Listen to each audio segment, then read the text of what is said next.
evening. Welcome to the Light Gate. We're coming to you live from the beautiful city of New Orleans in Louisiana at the beautiful United Public Radio Network at 107.7 FM and the UFO Paranormal Radio Network at 105.3 FM. We are on YouTube. We are on Roku. We are on Rumble and Facebook. I'm excited tonight. Can you tell? First things first, I would like to extend a hearty thank you to every serviceman, veteran in our country, and those who fought for our country from around the world. Veterans Day is a very special day to me, as I also served in my country. It is a day to remember those who are still in harm's way and those who are at home worried about those in harm's way and what they've had to live since then. Okay, next. Carnation, this is our sponsor for our network. We love you, Carnation. Everything I do in my kitchen involves you guys for my entire life, starting from when I was very young. Their products are wonderful, and I want everybody to consider picking some up, especially this Thanksgiving, because you can make some great pumpkin pie with this. Okay, tonight's guest is somebody that we know and love very dearly, and I'm going to give it over to Preston. Go, Preston. Thank you, Dolly. And thank you, everyone, for joining us on episode 81. Can you believe that? Of The Light Gate. I'm your host, Preston Dennett. My lovely co-host is Dolly Safran. We do have one of our favorite guests ever, certainly one of yours. If you look at the numbers statistically, Michael Schratt is our most popular guest. This is coming back for a record 5th time. So we'll get right to him. I do want to say a quick hello to all you guys. Big thanks to Carnation as well for supporting us. We truly appreciate and love you. And let's see, who do we have here? It looks like we've got quite a crowd. We have Polly Rotterman, who is first in line. But we have Leah and we have Chip, who loves Michael's art renderings. Yes, I'm sure we will be seeing some of those tonight. We have Dana Matthews. Yes. We have Rat Food. Hold on a second. I'm getting a weird echo for some reason. Your phone on? Hold on. I'm getting an echo. I'm trying to figure out what's going on here. Michael, do you have a phone on the show? Turn it off. Michael, do you have a phone on the show? Turn it off. Or close all your extra windows. Well, all right. Well, let me try. Muting the mic. I swear. All right, well, let me try. Okay, I don't know what's going on here, but I'm getting a echo. I'm going to turn off my mic. Okay, sounds like it's you, Dolly. Yeah, I mean, we're not getting an echo now. So make sure all your windows are closed. All right, are we good now? Closed. No, you've got a window open, Dolly. No. Well, why don't you pop out and come back in? All right. Bye. Sorry, guys. Don't know what's going on there. But that would be too much to go to for 2 hours. So hopefully we'll get that fixed.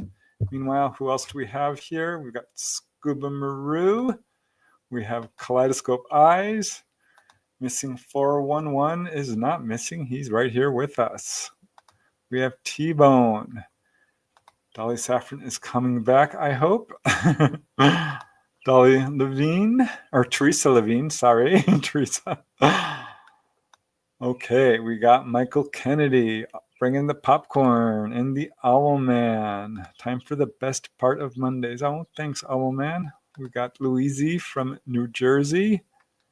And we have Undead Jed. Very cool. I think that worked, Dolly, because I'm not hearing an echo anymore. All right. Who else do we got? Bob Thorson with a wonderful super chat donation. Thank you, Bob. It's very awesome of you. We can't thank you enough, but we'll try. Thank you, thank you, thank you. We have Ruth Kleiber. We have Michael Kennedy. I'll be watching the UAP hearings. Yes, Michael, thank you. Me too. We have Namaste. Namaste, thank you so much. I am continually amazed how you show up each week with a wonderful donation. You are awesome. We love you. Absolutely. We love you very much. Thank you. Bambi Dudley, hi from Philly. Oh, Louise, remembering Veterans Day. So nice of you. Yes, our veterans definitely deserve to be recognized. So thank you to all you veterans out there. We truly appreciate all you have done for us. Let me see. We got Joe Smith. We got Lars Anderson all the way from Sweden. Hey, dude. Hey, du. Jagalaska dig. No, Yogalskide. Jagalaska dig. Yogalskide. I love it. Oh, my. Leah, hello again. Catherine, Prince Solomon, just insane. Hello, Justin. Cliff Olinger. Oh, Cliff, I am researching the location you requested for my next hometown video. Your location will be on it, so that's something you might be interested in. Oil Painter, hello, and White Dragon. And let's get, you know what, you guys, I see all you in here. We've got such a good guest. I really want to just hop forward and get the show going because we never have enough time when it comes to Michael. Werder Bremen, greetings from Germany. Wow. I love this, you guys. St. Paul. Oh, Genevieve from Paris. We are reaching far and wide. Leah, thank you, thank you, thank you. Henry Plack, Arthur, you guys are amazing. But yeah, let's jump into the show because our guest is so amazing. He always delivers. He's becoming increasingly popular. You can see him everywhere. If you haven't heard of Michael Schratt, it's time you did. And we are bringing him back for a 5th time. Let me tell you a little bit about him if you haven't heard of him before. He is a huge powerhouse in this field, researcher, author, historian. He knows a lot about the black budget, certainly a lot about crash retrievals, and a lot about all kinds of historic cases as well. He's a private pilot, a military aerospace historian, longtime UFO researcher, lecturer, and draftsman. And as I said, an expert on classified black projects, UFO crash retrievals, the government cover-up, and more. He is the author of an amazing book, The Dark Files, Pictorial History of Lost, Forgotten, and Obscure UFO Encounters, and a frequent guest on radio shows and podcasts, including Coast to Coast. He's spoken at Contact in the Desert. I could say a lot more about him, but let's just bring him on. You can find his links in the show description, but I don't want to waste any more time. I'm pulling him in. Hi, Michael. Welcome to the show. Hello, Dolly. Hello, Preston. Hello. How are you doing these days? Good to be with you. Hanging in there. Hanging in there. Yeah. Well, we just had you on a couple of months ago, but you're so amazing. We couldn't resist bringing you back as soon as possible. That sounds good on paper. Let's see if it's true.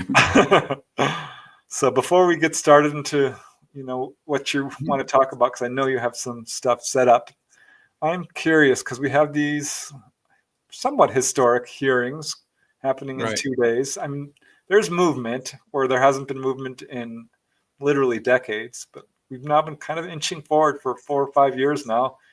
This is another major hearing. I'm wondering if you're expecting any major revelations. Do you think we're going to get disclosure? What are your thoughts on all of this? Well, I want to hear, just like everybody else is curious, I want specific details on Immaculate Constellation. I want to know exactly what crash retrievals was involved in that program and what associated reverse engineering programs went into that and how did they fund all of this. That's what I want to talk about today. But I'm generally interested in exactly what crash retrievals were involved in that program. That's what I want to find out. And I don't think we're going to get those answers. Yeah, me either, unfortunately. I'll keep my fingers crossed, but I'm not going to hold my breath. Right. If you would die. But you can kind of see what they've been doing with these congressional hearings is they just keep on kicking the can down the road here. And when we get really close to any kind of a disclosure, the defense contractors pay off the politicians and we don't get anywhere. And that's been going on. So that's what we're up against. We're up against the $1 billion defense contractors. Yeah, and it's a they have a tricky lot of game. proprietary programs associated with all of this, and they don't want those things to be exposed. And so we're left to pick up the pieces here. Right. It's It's a not just slippery the slope. defense contractors, it's the people who pick the defense contractors to begin with. Mhm. Yeah. Okay. And we have, and it's said before, and I'm going to say it again because I haven't heard anybody go to this. It's the military. You know, we have a military war machine, and it's more connected than anybody realizes. And it's an entity all on its own, separate from the federal government as well. It's become that expansive. And I think that it's a serious issue. And they have to tell the truth about that first. Okay. They have to and that's where the money comes from. All these alt experience, expenditures that they're making. It's really hard to believe that our country is trillions and trillions and trillions and trillions, et cetera, down the road in debt. Yeah. For no reason whatsoever other than us. I don't believe that at all. And I would like to know why. Well, this should be an interesting discussion tonight because this is what you're going to talk a little bit about, right? Sure. Yes. We're going to talk about the funding tonight. That's what we want to do. Yes. We want to go that way. Yep. All right. This is an important subject. I don't think people have any idea, not even in the UFO community. So I'm ready. Lay it on us, Michael. Okay. So I got my all thing ready to go here. So if, yep. Bring it up. Here we go. On stage. Okay. All right. So first of all, thank you both for giving me the opportunity to join all of you today. We're all a family here. We really are. And it's a hard road. It's a hard, lonely road going down this. There's a lack of inspiration. There's a lack of encouragement because we constantly are taking these hits, and we've got to keep this nucleus of family researchers together. It's so important. So important. I agree. All right. So what we want to talk about today is we're going to discuss the black budget. We're going to get into some fraud, waste, and abuse. I'm going to present some things where I'm going to give you something like a hammer. What would a hammer cost at Home Depot? And then I'm going to let the chat audience chime in and bid on these products. I call it the price is wrong: fraud, waste, and abuse in government spending. This is something I've been wanting to do for 10 years, and I finally got all this together. I've done this a couple times before. This might be like the third time here, and whoever gets closest, can we give them a heart or a happy face or something? Is it possible to do that in the chat? Sure. Okay, good. So whoever gets closest, you get the happy face. So that's how we're going to do it. All right. So the title, and then we're going to talk about what have we bought for all of this billions of dollars that we've been spending the last 60 years? What did we procure for all of that money? I want to know. I'm a concerned taxpayer. We all should know, right? So the title of this lecture, it's called Inside the Black World: Exposing the Secret Budget Behind America's Classified Assets. This presentation is pretty word intensive. There is some serious reading here, and I'm doing that because I cannot divert from the whole case here. I can't go off on a tangent. I have to stay right to the budget line items and all the procurement funding. So this is something that we have to stick to here. Why don't we go ahead and start with our first slide? And I want to start here. This is the Pentagon Propaganda Machine by Senator J.W. Fulbright. And here he says, quote, "The greatest threat to American national security is the American military establishment and the no-holds-barred type of logic it uses to justify its zillion-dollar existence." Yeah, you can't word that any better. That's what we're dealing with here. That's what we're up against here. Let's continue on here. Detroit Free Press. Secret ledger hides military projects. Pentagon black budget has tripled under Reagan administration. So as we go through all this, I'm going to give you the names, the dates, the newspaper clippings, so you can verify all this on your own. So we're talking about the Reagan buildup here, 81 to 86. So let's just consider that you're defense contractor X, and you have a new secret project that you want to get funded. During the Reagan buildup, you had a blank check and you got funded. whether the program was a failure or not, you still got funded. So that's where these billions of dollars poured into these programs. So let's go on here. Here's the chart that I've cleaned up in this article here. And you can see here, Defense Department secret accounts. So at the beginning of the Reagan administration, the black budget grew by just over $500 million. By 88, it grew by over $9 billion. So you can see this exponential growth in the black budget. Now let's go to the next one here. Federal spending by category. We've got education, $25 billion. We've got transportation, $28 billion. We've got the Pentagon's black budget, $35 billion. So is there like a misappropriation of funding here? We're spending more on the Pentagon's black budget than we are for the education of our children and our infrastructure. So screw the environment.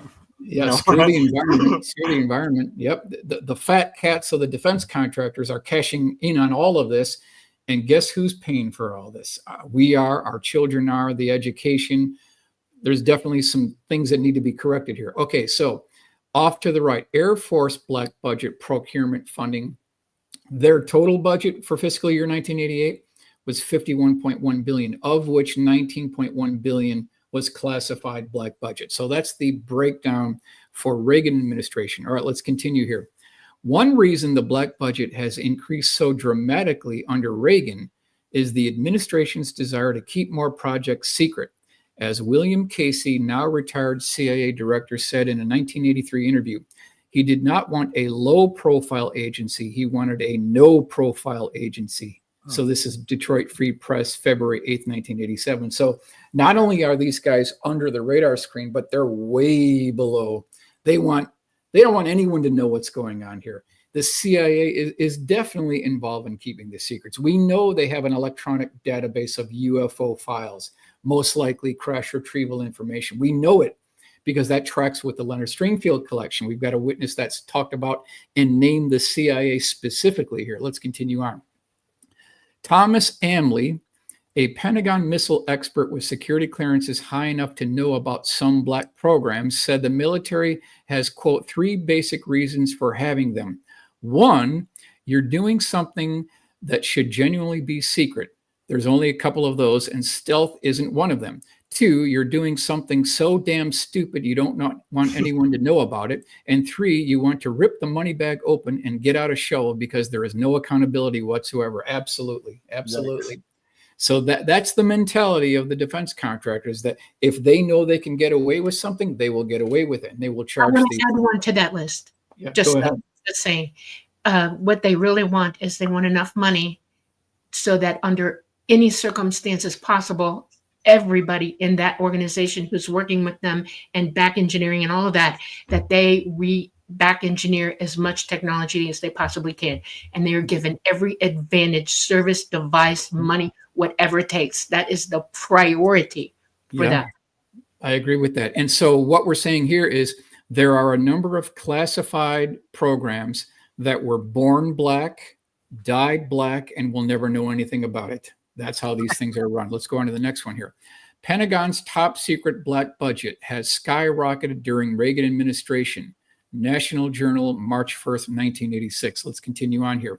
Now, we as taxpayers, how can we find out about where our tax dollars are going, right? Because according to the Constitution, there should be an annual accounting of funds made available to the public, okay? So how do we as general public, how do we track any of this? Well, you as a taxpayer, you can walk right into the Library of Congress in Washington, D.C., and you can request this document. I've done it before.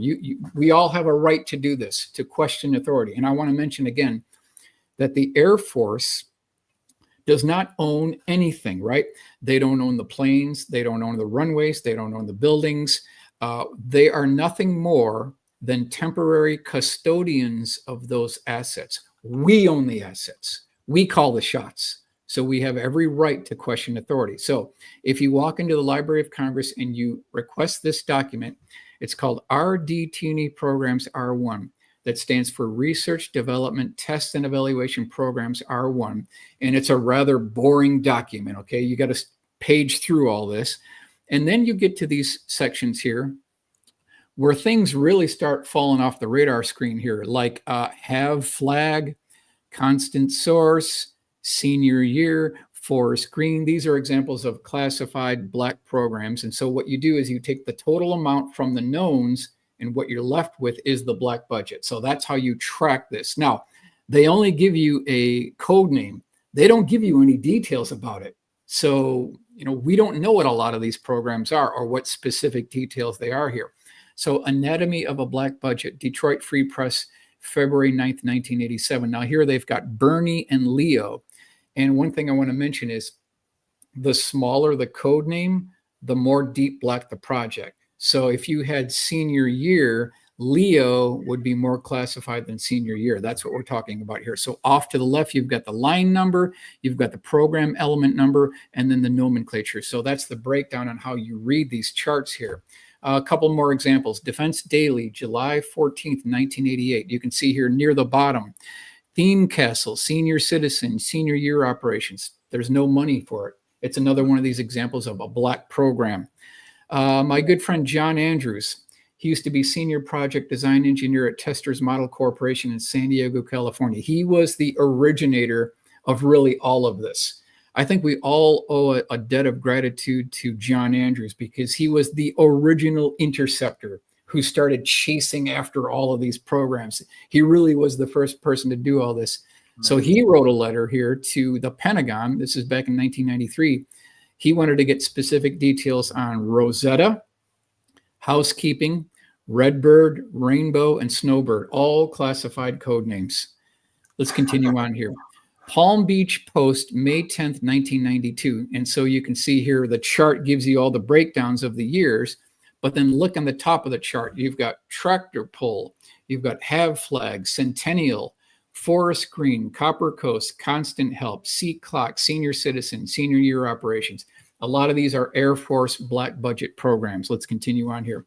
Blank Check, the Pentagon's Black Budget, Tim Weiner. I cannot request this book enough. I can't acknowledge this book enough. I can't recommend this book enough. If you want to know anything about the black budget, this guy has done a fantastic job. This is kind of well known in this field, but this book is unbelievable. So if you get bored on a Sunday afternoon and it's raining and you have a copy of this book, you can just page through and he gives you the references. He gives you the code names, what actually was involved. It's absolutely fantastic book. Highly recommended. Philadelphia Inquirer, February 8th, 1987. A growing black budget pays for secret weapons, covert wars. Continue on here. National security laws forbid any public debate in Congress that would reveal specific weapons or specific dollars, or for that matter, specific follow-ups in the black budget. So this is what I talked about. Okay, well, that is the tip of that iceberg. You realize that there have been presidents who've been able to write executive orders into the budgets that specifically deny and give authority over to who's handling those budgets. Mm-hmm. Okay. In other words, when we say that an alternate government has been created for national security, I'm not joking around. And it goes all the way back to Eisenhower. Absolutely. And consequently, presidents after him, certain ones of them, have done the same. There are laws on the book constitutionally amended by executive order to keep this going the way it is. And most people need to wake up to that fact that you don't live in a totally free society. You haven't since 1935 or 34. Okay, well, let's see, 36, probably 38. Okay, it is seriously that deep delved into and whatever. And I'll even accuse our government of money laundering as well, because every time you pay $17.95 or $270 for a hammer in the military, that money isn't really what you spend for it. The money above what it really costs for the hammer goes to money laundering. In other words, they either launder it into the black budget or they launder it into what other things that they want to do to keep us quiet and stupid. This is how serious it is. It's like a mafia thing. And we don't even get to know about the follow-ups either. No. Right. That's right. Okay, go ahead. Well said, Dolly. Well said, Dolly. I'll have to hire you on my team. Okay. In other words, there are some programs that were born black, died black, and we'll never know anything about them. I kind of talked about that before. And that's what we're dealing with here. All right, let's continue on. Secrecy shrouds black bases. Okay. San Francisco Chronicle, July 20th, 1988. So within the umbrella of the black budget, you've got the programs, you've got the aircraft, you've got the bases, you've got the tunnel boring machines. All of this falls under deep underground military bases. That's what they're talking about in this article here. So there's two things we want to talk about here. Obviously, Dreamland Area 51, which is actually Air Force Flight Test Center Detachment 3. That is the actual terminology for Area 51. Now, there's another facility, lesser known, called Tonopah Test Range, TTR, not too far from Groom Lake in Nevada, where they originally tested the F-117s. So let's go here. Analysis of Pentagon budget documents shows that from fiscal year 1985 to 1989, $500 million will have been spent building or improving black bases, secret facilities designed to support such activities as stealth aircraft operations, contingency facilities for Middle Eastern conflicts, hosting special operations units, electronic spy stations, and even combat hospitals stashed away in tunnels. So you can see here's where some of this billions and millions of dollars are being funneled in here. The hush-hush budget, secret U.S. arms funds mushroom under Reagan. This is Akron Bacon Journal, February 22nd, 1987. Two of those in the know, House Armed Services Committee Chairman Les Aspin, Wisconsin, and Ranking Minority Member William Dickinson, Alabama, think the Pentagon's secrecy is unjustified. They have said that 70% of the black budget could be declassified at no risk to the national security. That never happened. This is all the way back in the Reagan administration. Not only has it not happened, we're nowhere even close to getting 70% of the black budget declassified. And in point of fact, during the Clinton administration, we were spending $100 million per day on black budget funds. $100 million a day was spent. Probably likely because Ask it's yourself connected why.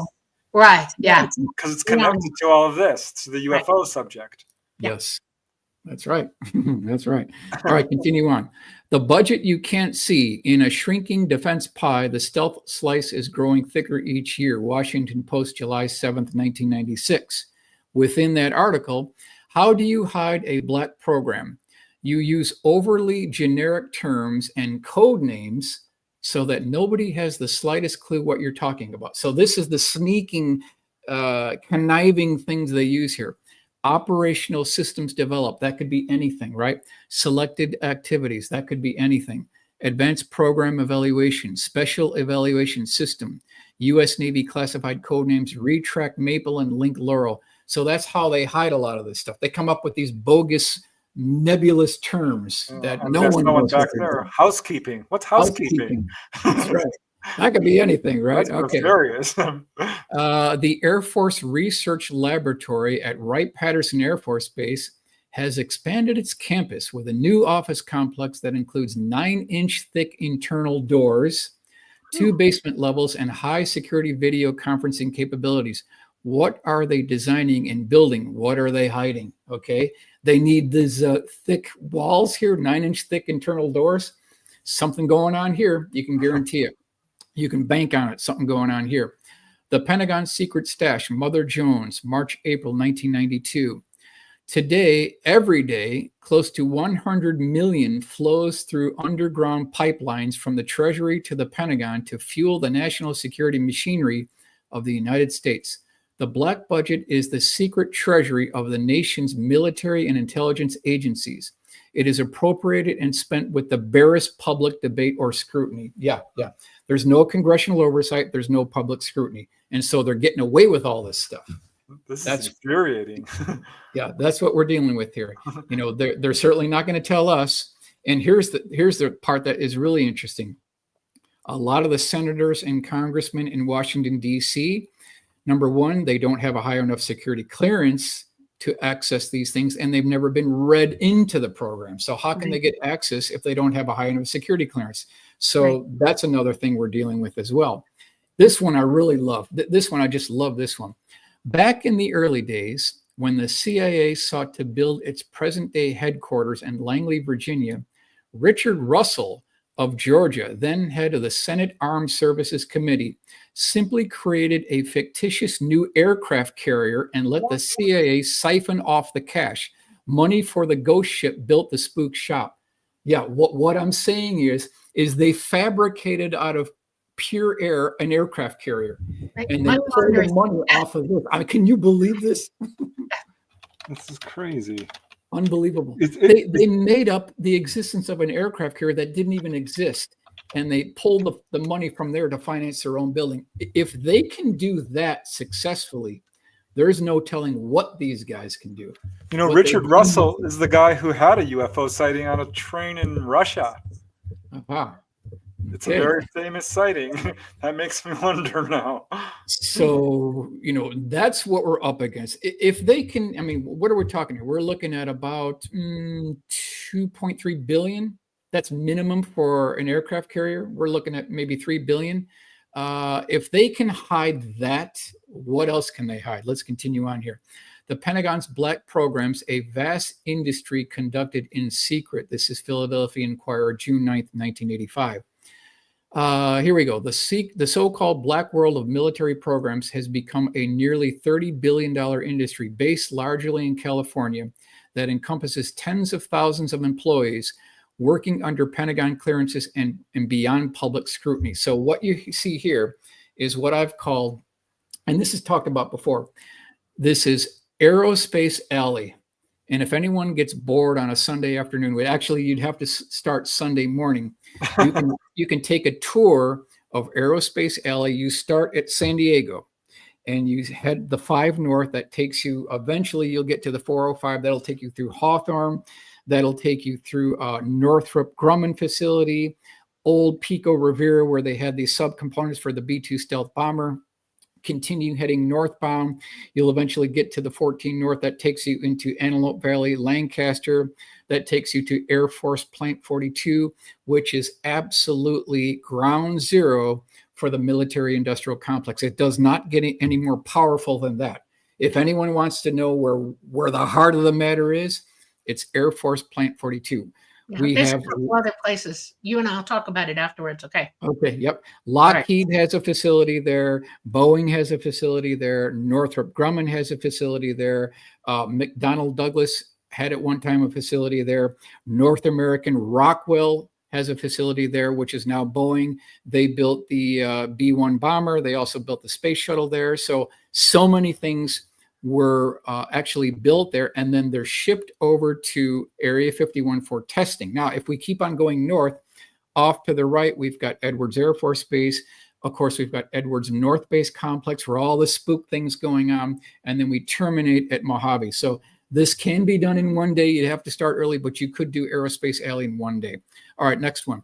I believe, quote, I believe we have classified too much. Secrecy is a measure that hurts our opponents a little and us a great deal. Dr. Edward Teller, Philadelphia Inquirer, June 9th, 1980. So even Edward Teller thinks there's too much secrecy going on. Coming from him, I think that's interesting. Very. Continuing on here. A growing movement in Congress seeks to publish the black budget's bottom line, citing the Constitution's demand that, quote, a regular statement and account of the receipts and expenditures of all public money shall be published. So far, the Clinton administration has stayed with the tradition of secrecy, despite the appeals in December from 12 powerful Democrats and congressmen. So here you see, even during the Clinton administration, nothing's changed. It is more likely to stamp things secret than it is to declassify. And it is in the Constitution that there should be an irregular accounting provided to taxpayers, because we're paying for all this, but it's not going on here. This is essentially a constitutional crisis. It's a constitutional crisis, absolutely. The laws are being broken for a very, very long time. We have to wake up to the fact that we keep voting for people right now who are part of this, even in our government that we know about. And that's the only choice we have. I mean, who do we vote for? Over and over and over. And if you see certain congressmen sitting there for more than 10 or 20 years, ask yourself why. Okay? Because they're operating in a way that you don't understand. They don't know everything. They're compartmentalized with everybody else, but they are Right. fitting into the system, and they believe it's their duty to do so. And it's kind of creeping me out.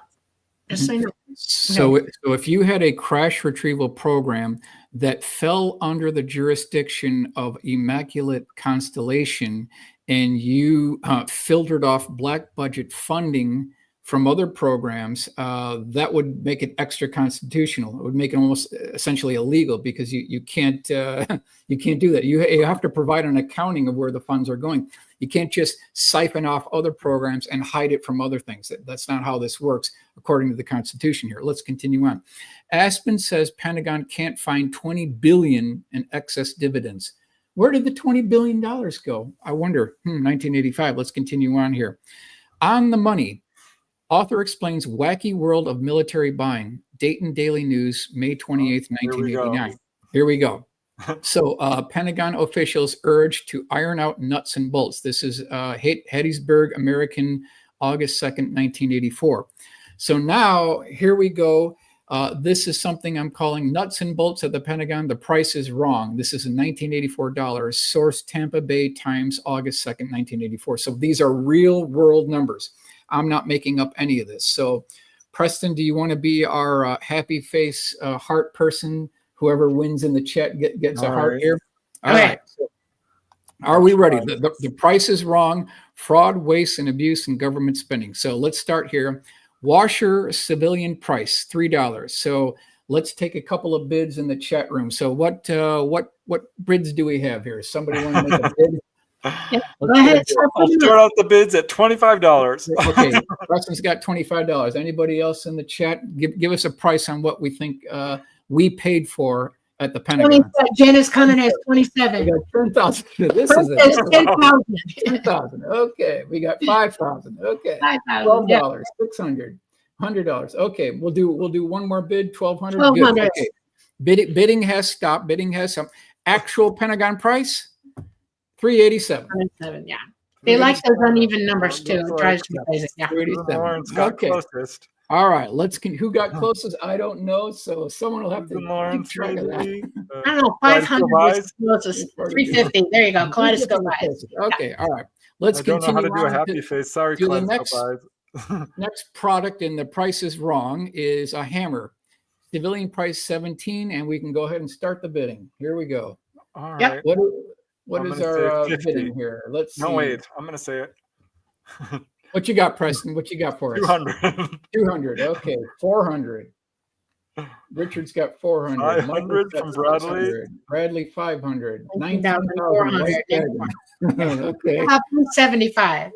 Okay. 974. You guys are being fast. 19,000. Okay. That's a hammer. Right. One more bid. Okay, 787. That's pretty good. Kaleidoscope 787. We'll cut it off. Actual Pentagon price 435. Oh, 435. Wow. Susan Lawrence. There you go. There you go. Okay, good. She got it. All right. Let's go to the next product, and the price is wrong. Look that up, Susan. Allen wrench, civilian price 12 cents. Let's open up the bidding. Okay. 12 cents for an Allen. What did we pay for at the Pentagon? Here we go. That better not cost more than $1. Let's go. There we go. 55 is our current price here. All right. 1850. 3,092. 175. Bidding goes fast here. 165. Keith Rowe, 92. 5 seconds. 4, 3, 2, 47. 1. Bidding closed at 420. Okay, bidding closed. Okay, actual taxpayer price at the Pentagon, 9,609. Oh, yes. What? And I'm not making it up either. It's a real world number. And I got 15 Allen wrenches in my toolbox right now. I'll sell them to them. Oh my God. Oh my God. You can't make this up. You can't make this up. Are you kidding? These are real world numbers. Is it made out of, what? Yeah, I know. That's right. All right, let's go to the next product. I don't think anyone got that wrong. Here we go. Diode. 12 cents for a diode. 12 cents for a diode. Let's open up the bidding for the diode. Let's go ahead and start. Okay. I'm going to say 20,000. It's rare when you shock Dolly. Yes, Dolly. Even you got shocked on that one. All right. Here we go. 12 cents. Let's open up bidding on this one. What do we got here? All right. 650. 100, 15,000, I don't know, it's electronic, a diode, something for, I would say 55,000. 2,500. Yeah. 20 20 grand. Yeah. 20 grand. All right. Bidding close in 5, 4, 3, 2, 650. Yeah. 1. Oil painter 600. Actual Pentagon price 110. Okay. A Wow. little more reasonable. Wow. Okay. Everyone overbid. Oh, no, wait. Everybody John overbid. Schaefer's got Now real I know close. that these people are crazy because Yeah. I would pay more for a diode. You know what I'm saying? I Yeah, charge right. a diode. Okay. Okay, let's move John on to the Schaefer's next wins that product, one. and the price is wrong. Monkey wrench, $8. Okay, so let's open up the bidding for the monkey wrench. Okay. What do we monkey got wrench. here? Our tax dollars at work. Yes, that is correct. Okay, first bid, 110. 110. First bid. I'm going to say 500. 750. 750. Terrence has got 750. Okay, Another six- Michael. White six- Dragon's got, all right, 42.95. All right. 1,800. Okay. Bidding close in 5, 4, 3, 35. 2, 200. 1. 1,200 odds got the letter. Okay. Actual Pentagon price, 2,228. Wow. Okay. Yep. Did anyone So- get close to this one? As, This is insane. as we're going through this, Harder- you can see how all the prices are just astronomical here. All right, let's go on to the next product here. Screwdriver, $1.69. And we will begin the bidding. Okay. Oh my gosh. Our I'm first afraid to bid even think. today for the Times it by screwdriver. 100. Let's say Preston's got a number $500. for us. Okay. Terrence, 600. 600 is bid by Terrence. Okay. 285. Amy, 285. Ruth has got 923. 923. Okay. Linda, 150. Okay. 777, 699. All right. Bidding closes in 5, 4, 3, 2, 1. Dragon. Bidding closed. White Dragon 500. Actual Pentagon taxpayer price, 265.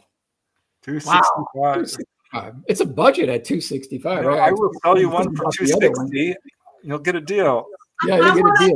to know who thought all this up. I want to know who set all those prices. All right, Amy, Oh, yeah, looks like you I won. gave you the reference. I'll give it to you again. No, these are all real world numbers. Hex nut, 13 cents. All right, let's hit us with the hex nut here. 13 cents. The money Okay. laundering is unreal. Yes, Assume absolutely. it's made out of gold. I'm gonna say Oh, Lord, a hex nut. $50. Let's see. Preston, White you want to Dragon. open the White Dragon's got 500. Keith, 65. We're bidding on the hex nut, 470, 200. Stop paying taxes. Yeah, really. 898. Okay, bidding closes in 5, 4, 3, 2, 1. 28.99. Actual Pentagon price, 2,043. Ooh, that's right up there with the Allen wrench. With the Allen Wow. wrench. That's Okay. correct. That's correct. All That's right. correct. Yep. All right.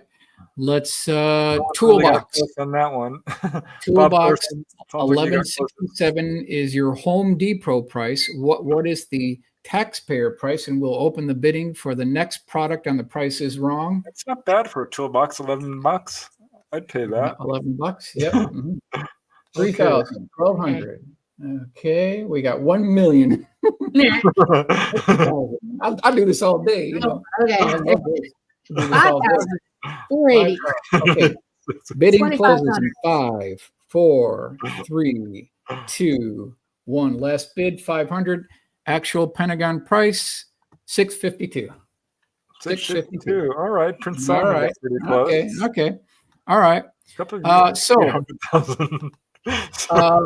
I'm just going to hit you with this one here. Quad City Times, June 4th, 1985. How much did we pay for ashtrays? Anyone want to take a guess? Let's just do a couple bidding on ashtrays. Anybody? Hey, I made an ashtray at school, so Yeah. for like $5 in clay. So. Yeah. Ashtray 700. We'll do a quick bid on this. 3, 500. 2, 1, 215, 500. Okay.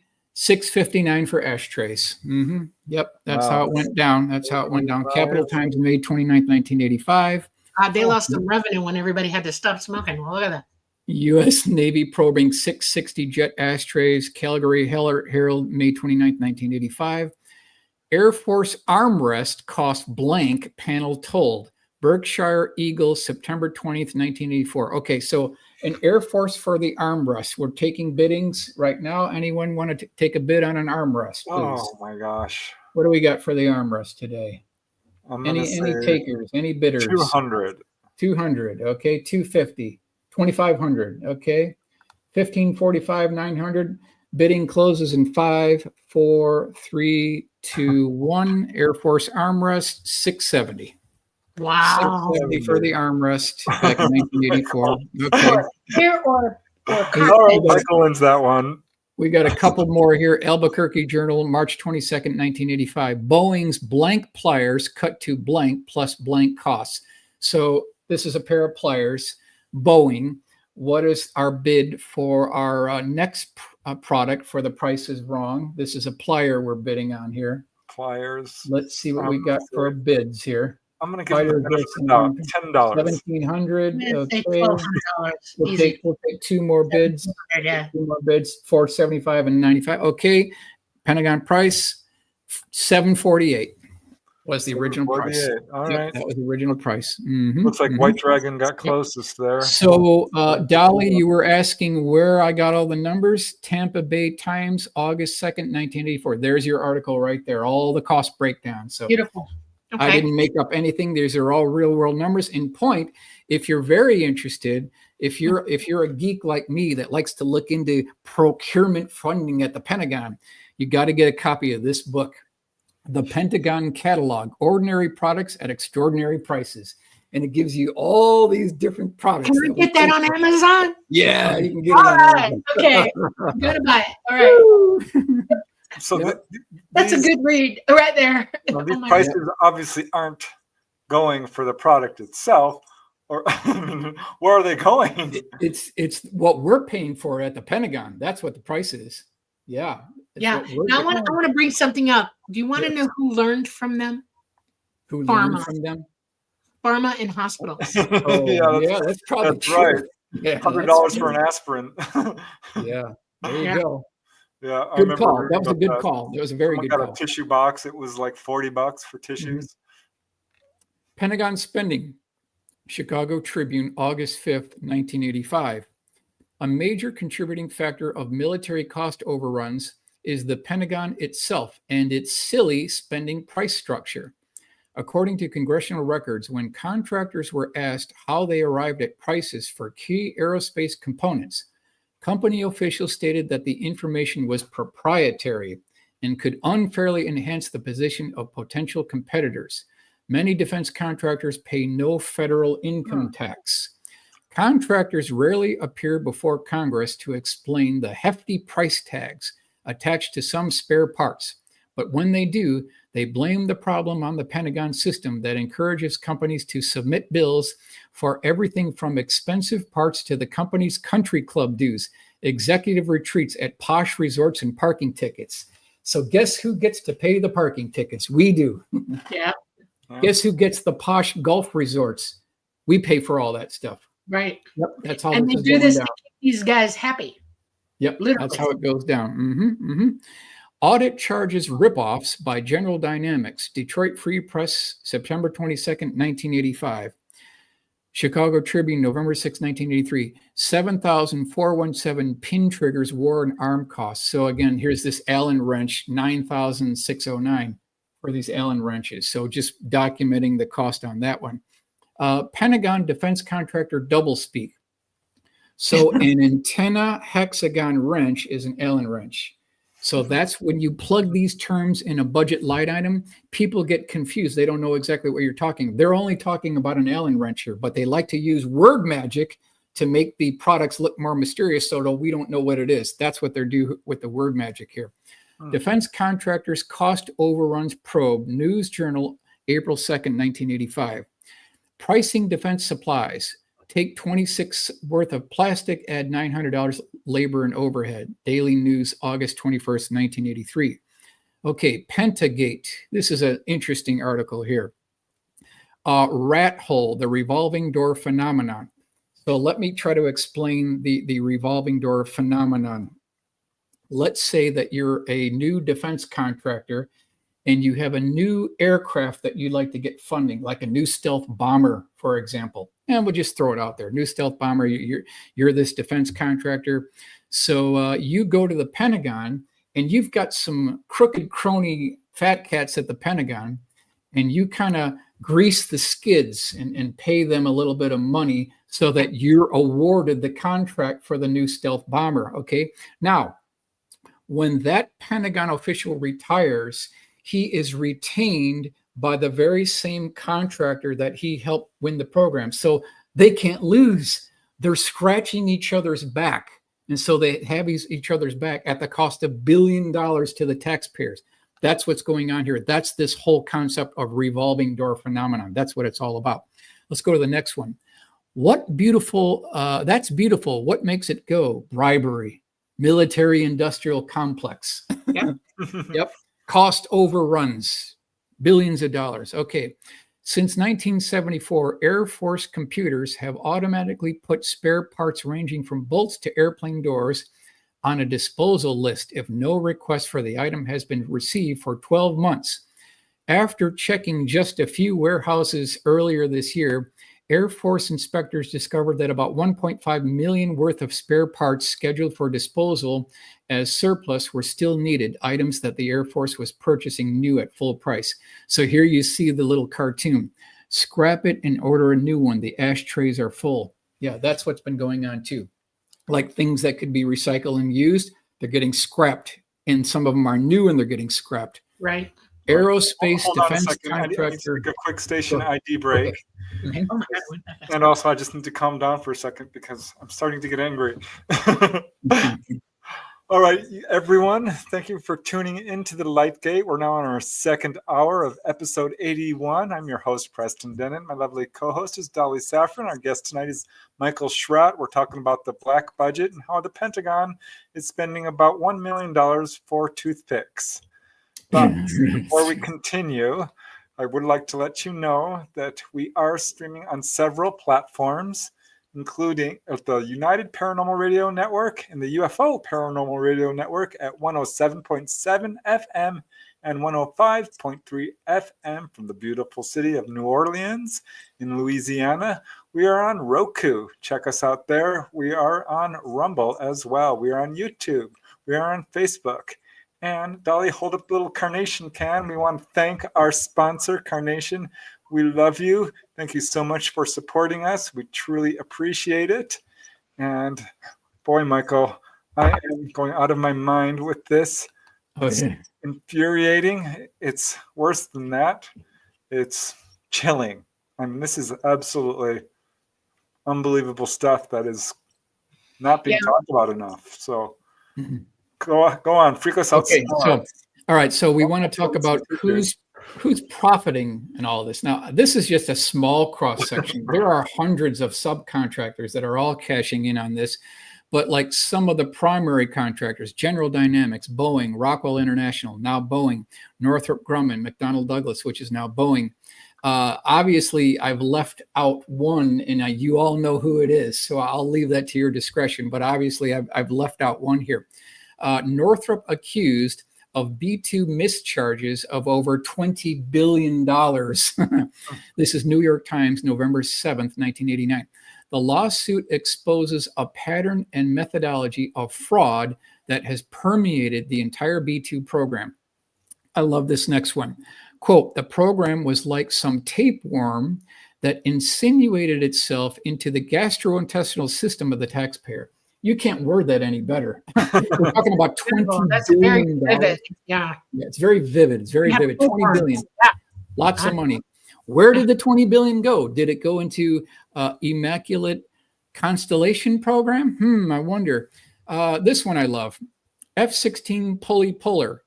Cost in 1983, $13,717. So if you look at this drawing on the bottom here, we've got a little aluminum block. It's got 3 tapped holes in it. It's just over an 1/8 inch thick. We're looking at about 5/8 inch wide and then just under 3 inches long. And this is costing $13,717. You can go down to your local machine shop. They'll do this for $298. And here's the kicker. Let me go to the next one. chronology of the F-16 pulley puller. So in 1982 dollars, the price was $10,000, okay? 1983 revised price $13,717. Back on February 28th, 1984, they did a revised price of $9,007. And then March 19th, 1984, negotiated Air Force price $8,832. So this is from the Pentagon, it's page 214. So you can see how we got a bargain for $8,832, and they made hundreds of these. And here's where it really gets interesting. All of them had to be scrapped. So, you know, thousands and millions of dollars went into this. They scrapped every one of these things. So it was a complete total loss. And there's every indication that this is still going on, right? Yeah, absolutely. Absolutely. Defense contractor was paid $1 million to ship 2 washers. Okay. Wow. If this doesn't make your blood boil, I don't know what does. I'm in the wrong business. Yeah, we're in the wrong business. Washington Post, August 17th, 2007. Again, I'm giving you the references, the newspaper clippings, so you can verify all this on. I welcome a challenge, and that's why I'm giving you all the sources here. American taxpayers were charged $9,606 for a 12-cent Allen wrench. Pentagon is page 211. Let's go on here. Audit of Pentagon spending finds $70 billion in waste. New York Times, March 30th, 2011, $70 billion gone. Did that go to the deep underground military bases? Did it go to Tonopah test range improvements? Did it go to Immaculate Constellation reverse engineering program? I'd like to find out. Let's see on Wednesday, but they're not going to tell us. Some of it went to weaponry as well. They've been developing weapons with that as well. Correct. Are people in our government aware of this? Is our government aware of this? No, they're not. Apparently not. That's it. Oh my God. Yep. Let's continue on here. So the big question here is, so what did American taxpayers get for their multi-billion-dollar black budget investment? I want to know. I'm a concerned taxpayer. Hopefully we all want to know. So let's try to piece this together. What do we get for all the money that we spent? So we want to talk about 3 tiers of technology here. Tier number 1 is your common, ordinary, garden variety, vanilla flavored aircraft. That's your F-15s, your F-16s, your F-14s. That's tier 1. Tier 2 are previous black programs which have been declassified into the so-called white world. So that's your F-117s, your B-2 stealth bombers, your Boeing Phantom Works bird of prey. Tier 3 is the ones that we want to talk about, are classified, unacknowledged special access programs which have virtually no congressional oversight and circumvent the established laws of physics. So when you talk about tier 3 aircraft, you have to throw away Newtonian physics and start thinking along the lines of quantum physics. That's what we want to talk about for tier 3 aircraft here. All right. In-house terms used in the military intelligence / defense industry to describe classified assets. So if you hear in congressional hearings or on C-SPAN, like a high-level Pentagon official, if you hear these terms, perk up your ears because they're talking about your tier 3 aircraft. So if you hear the term ace in the hole technology, if you hear the term trump card technology, if you hear the term silver bullet technology, they're talking about the tier 3 aircraft. All right, Aerospace Alley. We talked about this a little bit before. You can follow the map to go look at all these locations where they're building all of this in secret. San Diego had the 5 North. You continue on to the 405 that gets you to Hawthorne, that gives you to Northrop Grumman. Other defense contractors are there. Continuing on the 5 North, that'll get you to the 14th. Then you're starting to head but to Palmdale, Lancaster. That takes you into Air Force Plant 42, where multiple laboratories are there. That is ground zero for the military industrial complex. Continuing up the 14th past Roseman, you'll get over to Edwards North Base Complex, and then you will terminate your tour at Mojave, and you can all be done in one day. So this is Aerospace Alley. Next, Air Force Plant 42. I cannot stress this enough. It is absolutely ground zero for the military industrial complex. All right, so then we come to this article. Aviation Week Space Technology, November 11th, 1991. 2 unusually loud sonic booms heard along the west coast from San Diego to north of Los Angeles, California. may have been produced by high-flying classified aircraft returning to test ranges in Nevada. 25 of the U.S. Geologic Survey's 220 sensor system for pinpointing earthquake epicenters detected the passing shock waves around 6:30 a.m. on October 31st. The instruments have recorded the shock waves from SR-71 flights and space shuttle reentries in the past. Okay, so I thought, let me see. Something's coming over Catalina Island, booming the LA basin, and then heading kind of toward Area 51. I wanted to see if I could track down any actual records. So I took this article, I sent this to Caltech, essentially, U.S. Geologic Survey, and I wanted to see if they had any records of this. So I called them up, sent this. They sent me back this report here. And you'll notice here up on the top, it says sonic. Okay, so this is not a seismic event. This is a sonic event. That's Mach 4, Mach 5. Yes, Something there you was go. going Mach 4, Mach 5. There you go. That's Mach 4 Well signature done. right there. Well done. Well done, Dolly. Something was coming in, and you Right. can see boom. So there is your classified aircraft returning to Area 51. So But that's this might pretty be damn fast, too. Think about it. Mach 4 and Mach 5. ET can move through our space at between 13,000 feet per second. That's Mach 7 to 9, okay? Or higher. As it's moving along, it gets faster, actually. That's impressive. They're trying to chase something with that. That's incredible. Or go from one side of the planet to the other in less than an hour. There That's you go. Ooh, I like those words. Let's continue on here. Okay. Lee Graham did some good research. He contacted the United States Department of Interior, and he wanted to get the tracks from the Department of Interior and to see what days they were on, what times they were on, and what direction this craft was flying. And they gave it to him. So I'm going to hit you with the printouts here. So this is Catalina Island, Thursday, January 30th, 1992, 7:17 a.m. So you can see here, boom. And there was a slight second boom a couple of minutes after that. Not the shuttle, okay, recorded from Catalina Island. This is Thursday, January 30th, 1992. Now, during the early 1990s, people listening to this broadcast might remember that there were multiple booms going on in the mornings, and it was always on a Thursday morning. And I want to explain why Thursdays. Let's continue on here. All right, just want to make a tweet. He was accelerating there. That's not a slowdown either. That's a speed up. He came probably in at Mach 1. Nobody heard him or saw him until he hit Mach 2, and then he hit Mach 4. That's a speed up, not a slowdown. Go ahead. Okay, well, you can see the track they were going here toward Tonopah, toward Area 51 over Edwards. So it looks like they were on landing approach. They were coming back from a long mission over the ocean, and now they were slowing their descent toward Area 51. That's the track that we're showing here toward Tonopah, toward Area 51. Yeah. Secret is out on quakes. It's a spy plane. Los Angeles Times, April 17th, 1992. The rumble and bounce have occurred 5 times since last June, always around 7 a.m. on Thursdays.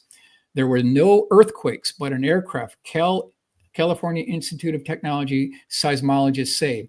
All I can say is that it's something that's traveling through the atmosphere at several times the speed of sound in a generally northeasterly direction, said Jim Morey, a United States Geologic Survey seismologist at Caltech. Yep. Seattle Times, April 17th, 1992. Thursday morning shaker upper may be secret spy plane. It happened again Thursday morning.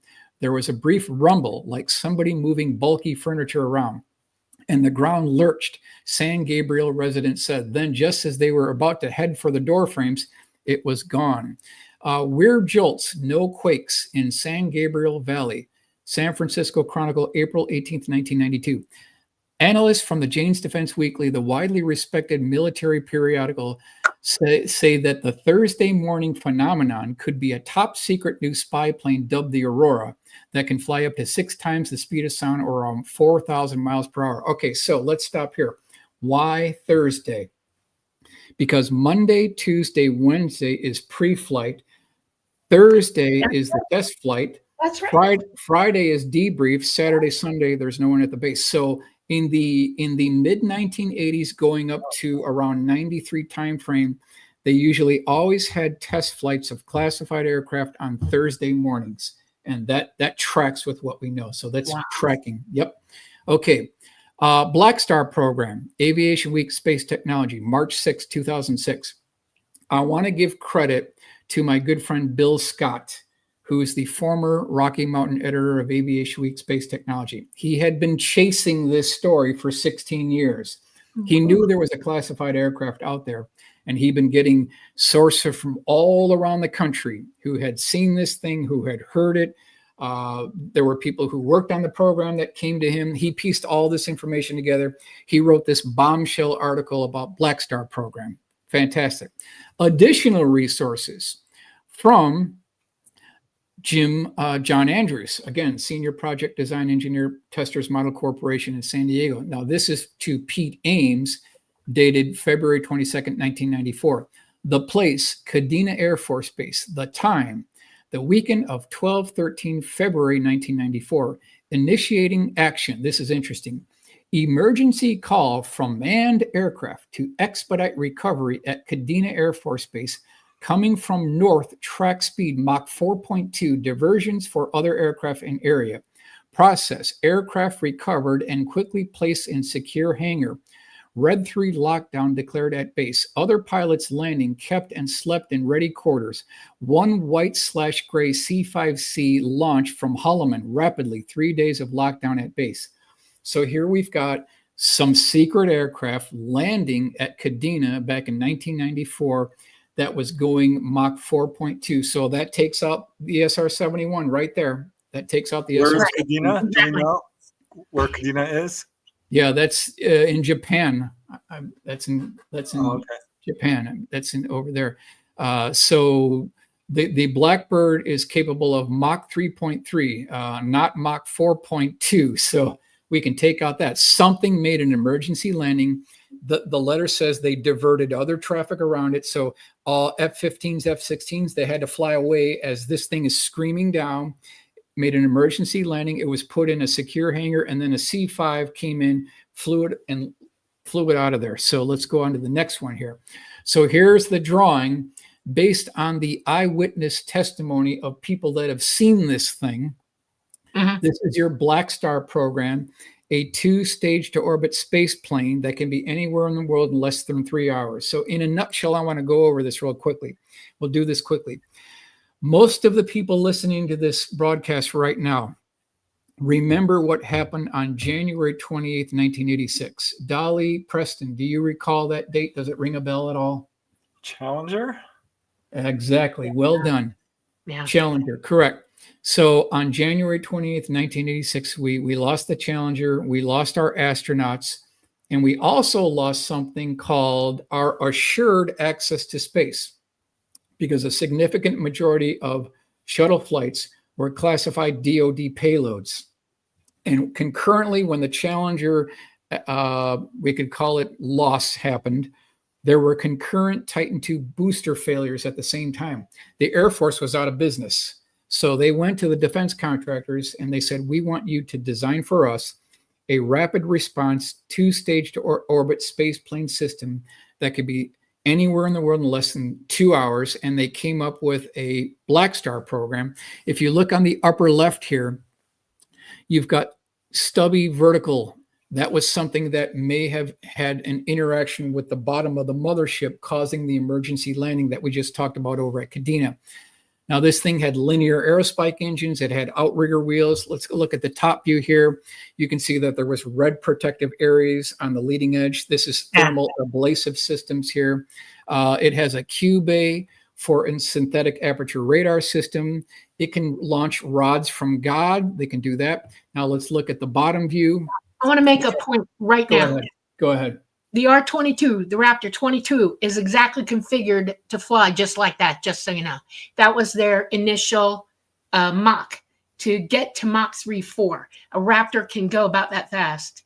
And most people are going, dude, they don't know this. They don't understand that a Raptor, and most of the UFO sightings involving R-22s were multiple UFOs were, and I know this, you're not going to hear this from the government. You're going to hear it from me. Okay, because I was involved in some of this, where we surrounded them. They've got, and I'm opening classified information for y'all dummies, where it's flying. We'd get above it, below it, and side to side. It can maneuver unbelievably. It can go straight up, straight down. It can land with its butt down and flop. It can do anything. We stayed with it. We gave it every chance to get away from us, to do every maneuver it could think to get away from us. And we stayed with it, stayed with it, stayed with it. We even went belly up with it. Okay. Mm-hmm. They were freaking out. They had everything they had. The government knew that we were watching them build that plane, that jet. Okay. And we knew why already. And now they come up with this. They need to roll this one out for everybody to look at, because this is a superstar. You don't need the shuttle to go into space. You don't need Elon Musk is doing really good with everything he has, but there's some back engineering involved in some of his stuff too. Just saying. Okay. This thing can take off and go into space on its own. It's the next step in flying into space. In other words, going to the ISS, things like that. This thing is going to be equipped to do exactly that. Wow. It's not just going to fly here. There's more going on to it than you know. Okay, go ahead. Okay, so if you look off to the right, we've got the bottom view where we have these space shuttle tiles taken directly off the space shuttle. That is the thermal resistant ablative tiles. And then within the tiles are machine grooves. Okay, so that was talked about by the witnesses. Now, on our bottom view, you've got the Q bay on top. You've got outrigger skis, that this thing actually had outriggers. And then we have solid rocket boosters that are loaded like shotgun shells into the back of this thing, where they have 2 ports. So if you go in my upper left-hand view, you'll see the 2 ports. That's where the SRBs go in there. Now, what these have is a slush type of a toothpaste fuel. That's the consistency of what this fuel is here. Let's go to the next one. Now, to carry that craft, you have to have a motor. Before you go to that one, that patch you had on the last, this one, don't ask, patchwork chipmunk cheek. Is this for real? Yeah, there is a patch that looks like that. So don't ask, NOYFB. You know what that stands for, Pentagon? Preston? Preston. No, I don't. Dolly? I wouldn't even try to guess. I could probably guess, but I'll let you say it. Okay. Well, I'm not going to say all of it. None of your FB. Oh. That's where I was going to go. I'm sorry. I can't say bad words on TV. So, okay. Can't say it. Okay. Sorry to interrupt, but I was curious. That's okay. All right. So now keep in mind, this is a system. This is a 2-stage to orbit space plane system. So you have to have a mothership to carry what was called the XOV, or experimental orbital vehicle, or also known as Speedy. Now, the mothership is what you've got right here. This is the SR3 mothership that looks a lot like the vintage 1960s XB-70, but it's larger. Yep. Okay, it's actually much larger. It's almost called the Super Valkyrie. You've got 3 people. You've got the pilot, you've got the co-pilot, you've got the launch control officer. He is the liaison between the mothership and the parasitic aircraft. Now, the most important thing about this is, now underneath this craft, it looks like someone took an ice cream scooper and scooped out the entire bottom surface of this, leaving a cavity for this parasitic aircraft to sit up and tuck up inside. That's what this thing does. And now when they get to the appropriate altitude and airspeed, they drop this from the belly of the mothership, and then they pour the coals to this thing. Now, also want to mention, I have spoken to 3 people specifically who have seen this craft with their own eyes. One person that I spoke to, I won't mention her name, but she said that you see these canards on the front nose of this thing. She said not only did the Delta wing configuration have winglets on it, the canards had winglets as well. This is a definite point that she talked about. So in a nutshell, this is your SR3 mothership. Okay, so here's our full color rendering. This is the unloading at Holloman Air Force Base. So they picked it up at Kadena. They flew the thing all the way back to Holloman Air Force Base, and there was a tarp covering this stubby vertical stabilizer, where there might have been an incident where this craft actually rammed up against the bottom of the mothership, and that's how they had to make the emergency landing. Now here you can see these twin linear aerospike engines, and you can also see the ports for the loading of the shotgun shells, SRBs, solid rocket boosters. Let's continue on here. Now, I have a world exclusive for everyone. I didn't want to just leave you stranded with 3-view drawings. And I wanted to see if I could make this thing come alive. So I took everything I could possibly get on the Blackstar program. That includes all the drawings, all the sketches, all the illustrations, all the pilot reports, all the reports that Bill Scott got over 16 years. I put all that information together. I sent it 9,000 miles across the world to the Philippines, where they make the best models in the world, carved out of mahogany. And I said, please build for me a scale model replica of the Blackstar program. And this is what we got. I don't believe we're going to get any closer than this. So you can see it. It's got this white configuration. You've got the canards. You've got the winglets on the canards. You've got the leading edge that has a black section that was talked about. You've got a massive air intake on the bottom of this thing that leads to a triple 6-pack on the back of it. Let's reverse the viewing perspective here. It had a spine that rolled down the basically the blended wing configuration. It's a delta configuration. Again, we have a pilot, a co-pilot, and a launch control officer. Let's go to the next view here. Now, what I did is I designed this to have magnets buried inside this thing. And then I also told the builders over in Philippines to put magnets in the little parasitic aircraft, so this thing would magnetically go right inside the belly of the mothership. So here's our parasitic aircraft. We've got the Q bay, and this thing just sucks right up into the bottom of the aircraft itself. Here you've got the heat abrasive thermal tiles taken directly off the space shuttle. We've got the milled in grooves. They were also seen by the witnesses. And then if you look at the bottom of this section at the back, you've got the cavity. And then I'm going to go to the next slide. This will show you how the parasitic aircraft fits up inside the belly of the mothership. And lady, go ahead, Dolly. I have an NDA. I can't say anything. You can't say, okay. It's breaking my heart. It's just breaking me. Okay. Okay, go ahead. So what I'm saying here is ladies and gentlemen, this is where your tax dollars are disappearing. One of the programs. This is just one of the programs. And we haven't even got into any of the other programs. And there's a significant amount of black budget aerospace programs that have not been dislodged since the beginning of the Reagan administration. So at least 12 programs that have not been released during the Reagan administration. So we want to ask the question, are some black programs nothing more than a cover to hide the funding of even deeper unacknowledged special access programs? The answer to that is yes. Okay. Aerospace engineers working on the Blackstar program were specifically told to, quote, charge your time to the A-12 Avenger 2 program. This is March 6, 2006. So how do you fund the Blackstar program? You pull money off the A-12 and you charge it to A-12. That's how you do it. You rob Peter to pay Paul on these programs. That's what they've done. That's absolutely what they've done. Let's continue on here. This one I love. Air Force 2025 report, okay? This is 5.6. Everybody chime in on this one. 5.6, airborne holographic projector. Brief description. The holographic projector displays a three-dimensional visual image in a desired location removed from the display generator. The projector can be used for psychological operations and strategic perception management. It is also useful for optical deception and cloaking, providing a momentary distraction when engaging an unsophisticated adversary. Worse than that, Michael. It's absolutely worse than that. And I'm going to say it outright right now. Everybody's talked to me about it. That's because I've dropped it. The Phoenix Lights were exactly that. Do you understand? They had all kinds of things going on, and that was a the main one. There was stuff.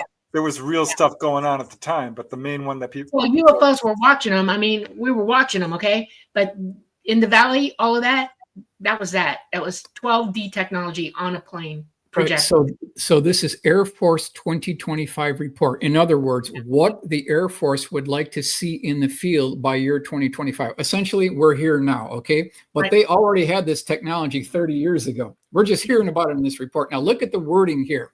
They're going to be using this for psychological operations. So Right. like if you wanted to project an image of an F-117 a mile away from the actual aircraft, you could do it.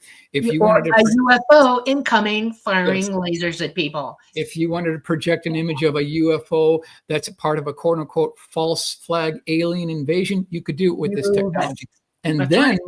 look at what it says here. When engaging an unsophisticated adversary, is that us? Is that Yes. us? Is that what they consider us? We're the unsophisticated adversary. Yeah, I love the wording on this. The bottom line is they could project any image that they wanted to, and it would be absolutely 100% seamless and completely believable. So Correct. it's a done deal. Yep, let's continue on here. So Wow. the black triangles, okay, we've heard black triangles all around the world. Let's do a few minutes on black triangles here. This is November 22nd, 1985, 15 miles northwest of Madison, Wisconsin. Here's what the witness said. The underside of the craft resembled the back of a refrigerator, like a collection of condensation pipes that ran back and forth. So I want to just go to the drawing here, and you can see all these pipes that are going back and forth. What is the what is the point of all of this here? Freezing again. magnetics so that they can use anti-grav. Yep. Craft was seen by a Wisconsin state employee hovering silently over Highway CV 15 miles northwest of Madison, Wisconsin. The object was approximately 40 feet across and 90 feet in length. According to the eyewitness, the underside of the craft resembled, quote, the back of a refrigerator, like a collection of condensation pipes that ran back and forth. After gliding over the witness's vehicle, the craft departed at tremendous speed and left no sonic boom. This is back in 1985. They already got the technology. Right. They already got that technology. And here we have Elon Musk down the road here, still building liquid rockets, obsolete technology when they already had this technology decades ago. Yeah. So I ask all of you, I present, is this what you would expect to see on the back of an alien spacecraft, an extraterrestrial spacecraft? Knowing No. that it takes freezing temperatures to get a magnet to fly free on its own. You know, and they can guide it with other systems and stuff like that. You don't need tracks. And they're freezing the technology because they have to. It's the only technology they know how to do. Yeah. Or are they super chilling the bottom of these craft using liquid nitrogen, chilling them down to minus 276 degrees Kelvin, turning the entire bottom of the craft into a superconductor? Is that what's going on here? Absolutely. Absolutely. Southern Illinois Flying Triangle. I have to talk about this. This is January 5th, 2000. This made international news all around the world. It's all ancient history now. We're talking 25 years ago now. But back then it was a huge thing. We had multiple reports. We had reports from at least 5 different police officers that saw this thing. Went right over Scott Air Force Base. Yep. Yeah. The bottom, this is Shiloh, Illinois police officer David Martin. Quote, the bottom of the craft resembled building blocks with plumbing pipes. So here's these pipes again. Is this what we would expect to see on the bottom of an alien spacecraft? No. Okay, what Republic Times, January 12th, 2000. What is shaped like an arrowhead as big as a football field, 2 stories tall and flies slowly through the air? If you don't know, don't feel bad. People across the Metro East saw an object fitting that description, floating slowly overhead early last Wednesday morning, and no one yet has been able to explain what it was. Okay, so here is Officer Craig Stevens here. He says, object in sky draws interest of UFO researchers. This is Collinsville Journal, January 16, 2000. This thing was huge. It was moving like a blimp from south at about 500 to 1,000 feet above the ground. I could only hear a very low decibel buzzing sound. But then it says here, officer says he is 98% sure object was experimental or military. He doesn't believe this is an alien spacecraft. He thinks it's one of ours. No, sometimes they look like a wall of stadium lights coming at you. I had one fly over me in 2006. It was like, look at that. I was on my way to work in the middle of the night. Whoop, it went right over me. These things are flying in full view of everybody. Absolutely. Absolute impunity. And we hear about this low frequency electrical humming noise, like a transformer or a sewing machine pops up again and again and again. Okay. It's more evidence in support of a man-made technology, not an extraterrestrial technology. Okay. Now here's the 3-view drawing I came up with based on Officer Craig Stevens' sketch. And I want to hit you with what is talked about here. Okay, so we've got Officer Stevens stated that the craft tried to camouflage itself against the night sky and was projecting the star field above it on the underside. So it was using star field camouflage. So if you had the constellation of Orion above it, you could use electrochromic panels and electrically transfer the image above it on the underside, allowing it to blend in with the background. That's exactly what they learned. The cuttlefish from down craft. That's back engineered stuff. Yeah. So they've got that technology. Now, also, if anyone lives in the Lancaster, Palmdale, Antelope Valley area, if you drive north on 14 toward Edwards Air Force Base, there's a big billboard that talks about the B-22, the B-21 Raider, the new stealth bomber, and Northrop Grumman program. And it says, it's detectable until it's not. Are they using electrochromic panels on that? Is that what they mean by it's detectable until it's not? So they're not just talking about radar observability here. They're talking about visual stealth, daytime stealth. That's what they're talking about. That's what that billboard secretly means here. Let's continue on. World exclusive. So here's Rudy's drawing of Officer Craig Stevens, January 5th, 2000. Yeah. And you see the constellation of Orion on the bottom. This thing would blend in perfectly with the background. I mean, these guys are geniuses. They've done a great job. They've done an absolute great job. So we will take this drawing as a guide and we'll go to the full color rendering. And this is what we came up with by Officer Craig Stevens. I want to give credit to Joel Payne, who did a great job on this, but it's the level of technology they have now is orders of magnitude what you would see at your local air show. Let's continue on. So what backing do we have on this daytime stealth technology? All the way back to 97. Popular Science, Invisible Aircraft, Daytime Stealth for Future Fighters. Yeah, they've got it. They've got it. Triangular UFO model by Tom Jensen, sighted January 5th, 2000, Union, Missouri. This is what he saw. He was so impressed by it. He built a whole scale model of this thing. This is a great model, just a fantastic model. UFO drama, thousands watch in awe. So we're talking about Belgium Triangle, 1989-1990. This is the sun, July 23rd, 1991. These things were like the size of a football field. They were shining spotlights down on the bottom of this thing. And here's some of the foreign press and also Wall Street Journal. Belgian scientists seriously pursued triangle UFOs despite jokes. Since the rash of sightings here began almost a year ago, more than 2,600 have been reported of a triangular object with 3 huge lights hovering in the night sky over Wallonia. Same type of beaming spotlights were seen 1982, 1989 during the Hudson Valley wave north of New York. Let's continue on here. I wonder why Belgium got so picked on. It's strange. Yes. Okay, we'll talk about that a little bit here. New York Tribune, November 15th, 1990. Thousands of witnesses, including dozens of gendarmes and officers of the Belgian Air Force, have described triangular-shaped vehicles flying slowly over rooftops, hovering, beaming searchlights, and performing incredible maneuvers. So here it is, New York Tribune is talking about this. So I took the reports from the eyewitnesses and the newspaper clippings. I came up with a SolidWorks model, and this shows you what these tubes, pipes, and cylinders are basically the configuration on the bottom here. Also want to talk about this here. The colonel of the Belgian Air Force reported that the craft accelerated from 280 kilometers per hour to 1,800 kilometers per hour in less than a second, which was equivalent to 40 Gs, yet there was no sonic boom. So they have absolutely made the breakthrough. They've done it. They've absolutely made the breakthrough. This is your tier 3 aircraft here, your aerospace program. Here is the F-16 Intercept. Now, they didn't get quite this close within visual range, but they did get it on the onboard F-16 radar. And this is the Belgium Triangle, 1989, 1990. I want to make a point here. Go ahead. These craft are not manned. physically manned. Do you realize that, right? no, They work that's on them. one They're ready rule. to Some of them can be manned. Some of them can be manned. not with the full systems operating, because to go that fast would kill a human. If you see them moving that fast, they're not manned. They don't Not have the technology to protect them inside.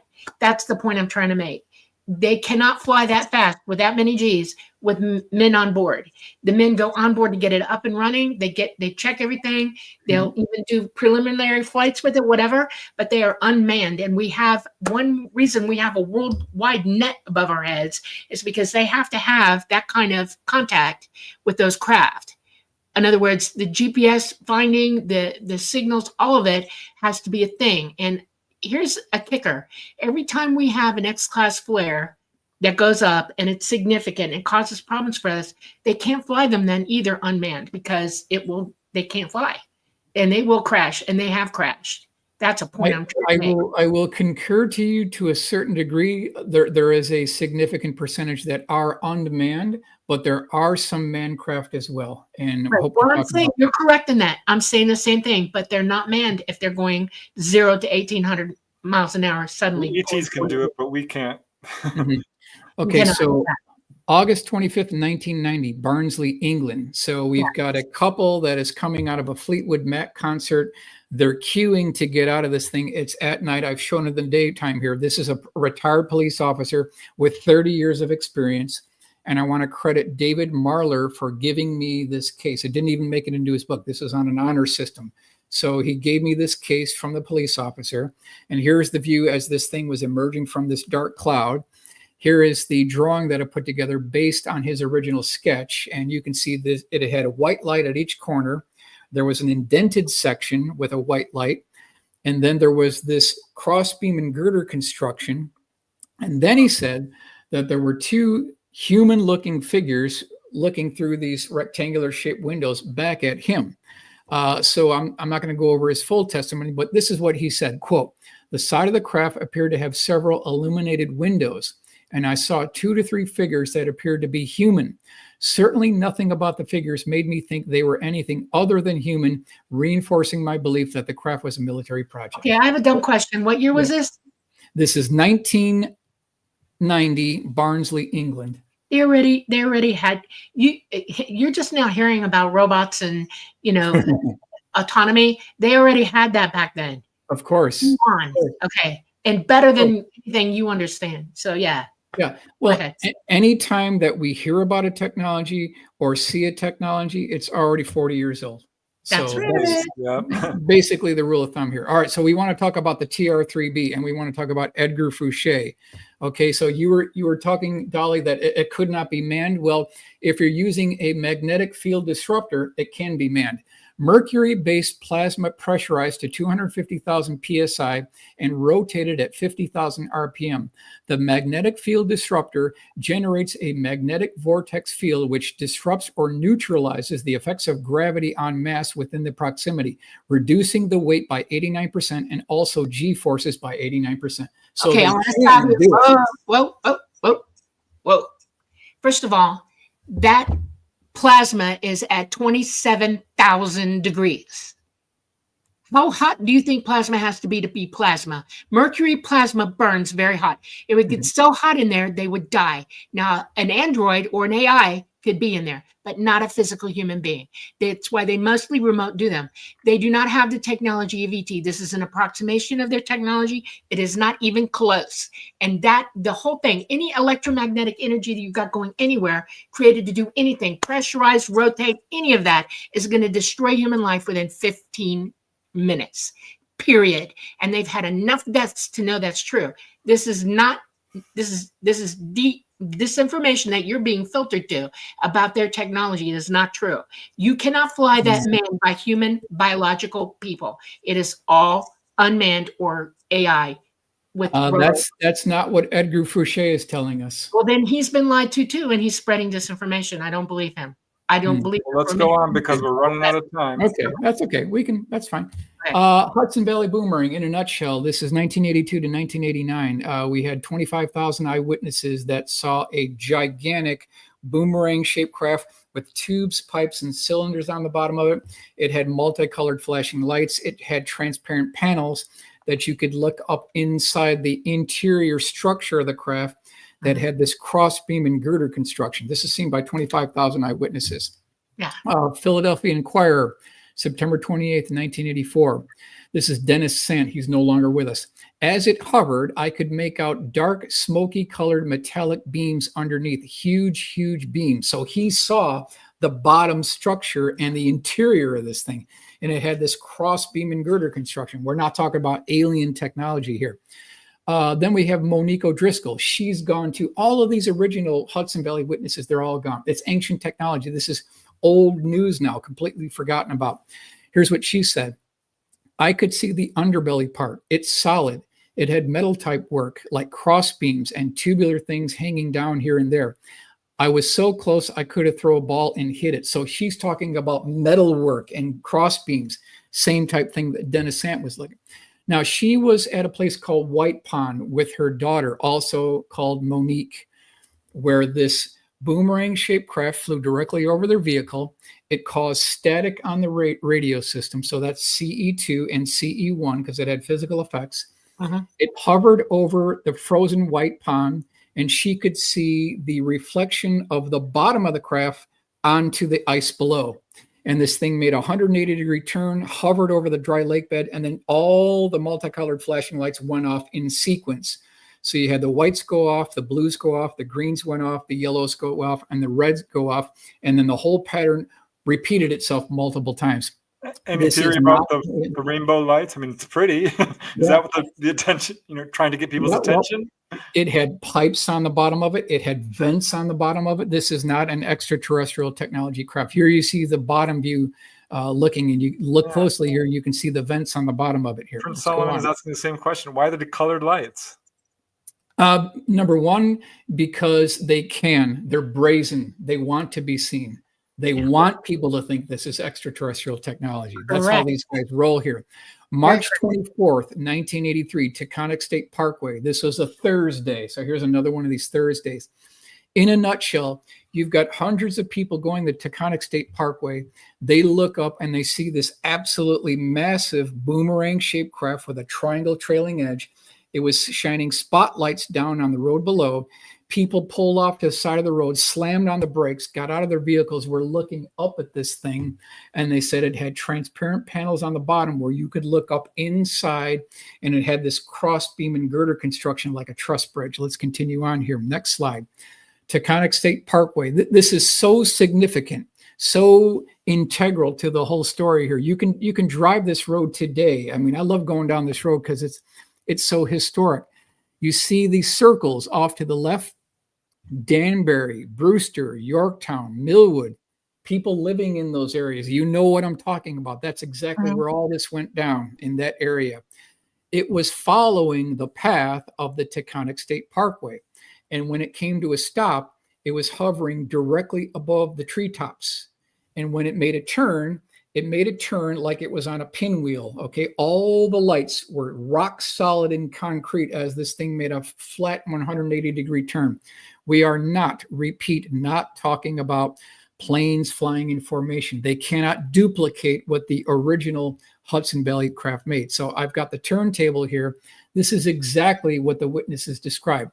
According to eyewitnesses, when the craft turned, it did not bank, but instead rotated as if it were a turntable or pinwheel. That's how these things turn. That's exactly how these things turn. Wow. The Boomerang, Westchester County, New York, 1983 to 1984. We want to talk about what our good friend Stanton Friedman talked about here. This is a letter to Tony Gonzalez from Stanton Friedman, January 17, 1990. I have always been bothered by the Westchester County sightings because I never heard of actions that would clearly label the technology alien. Wings in outer space could only be decoration, but do, of course, match an earthling approach. Stanton is absolutely correct. Why would you need wings and multicolored flashing lights in space? It's completely useless. Correct. Stanton is correct. We're dealing with a man-made technology here. Now, throughout the very beginning stages of the Reagan administration, we're talking about 81 to 83 timeframe, these terms were huge in the beginning of the Reagan administration. We heard terms like the evil empire. We heard first strike, early warning, mutual assured destruction, strategic defense initiative. These terms kept getting pounded into us during the early Reagan years.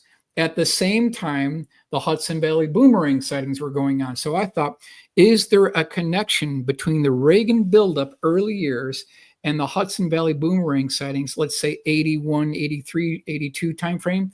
Yes. Was there a connection there? Okay, so now we want to talk about relocatable over-the-horizon radar. Very quickly here. A powerful shortwave signal from a large transmitting antenna reaches a target beyond the horizon by reflecting off the ionosphere, and the echo signal from the target returns to the receiving antenna by the same route. Okay, so this is your relocatable over-the-horizon radar. Now, there's a problem with this. Does anyone can see the problem? Dolly, any guesses? Well, if it's moving, it loses it, it gains it, it loses it. You can't triangulate it at all. Not in any way, shape, or form. Okay. Why? Well, even though this is relocatable, they're static. Okay, they're buried in concrete. You can't move these things. They are susceptible to Russian bomber attacks. Right. Wouldn't it be great if we had the same technology, but an airborne mobile over-the-horizon radar system, something that could float and float? You just made my point. Town. Every satellite that's below the ISS is for that reason whatsoever. What do you think Starlink is for? Okay, go ahead. So are we looking at an airborne mobile over-the-horizon radar system? Was that what the Hudson Valley Boomerang was? So now I got a source who talked about Dragon, okay? This is Digital Reconnaissance and Observation Network, operated by the National Reconnaissance Office. We've got the contractors off to the left. I'm not going to go through all of this here, but we've got Northrop is involved, thermoset, gyroscopes, RF Lambedia, RF transmitter. Again, not going to go over, but this is the list of all the contractors involved with this program called Dragon. October 28th, 1983, Croton Falls, New York. We have a witness report of something that looked very similar to this triangular shaped craft. Yeah. All right, so who's gonna close this out for us? Well, we'll go to our ex-president, former president Lincoln here.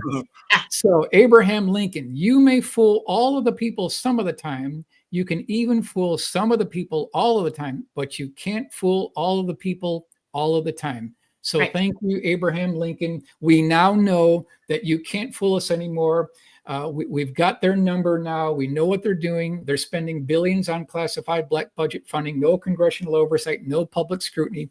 It's being funneled into these USAP programs, and it's high time for these programs to be declassified. And we'll close it out with this statement here. The Constitution has provisions built in for legal black programs, which are specifically designed to protect our war fighters in battle and for the national security of the United States. However, there is an underlying subset of deep black programs and operations which are far more dark, sinister, and illegal that are eroding the fabric of our democracy. They have virtually no congressional oversight or public scrutiny. The real threat to our national security is the excessive secrecy associated with these projects. The time for these deep black programs to be exposed and come out into the light has truly arrived. Doing so can restore faith in our elected government and preserve the future security of this republic. And I want to thank you for your attention. Thank you so much. Wow. I'm proud of you. This was very well done. Thank you. Thank you. I'm impressed. Okay. Arthur says the first person who's had the guts to come out with this much in such a succinct way. Please give this to our congressman. Yes.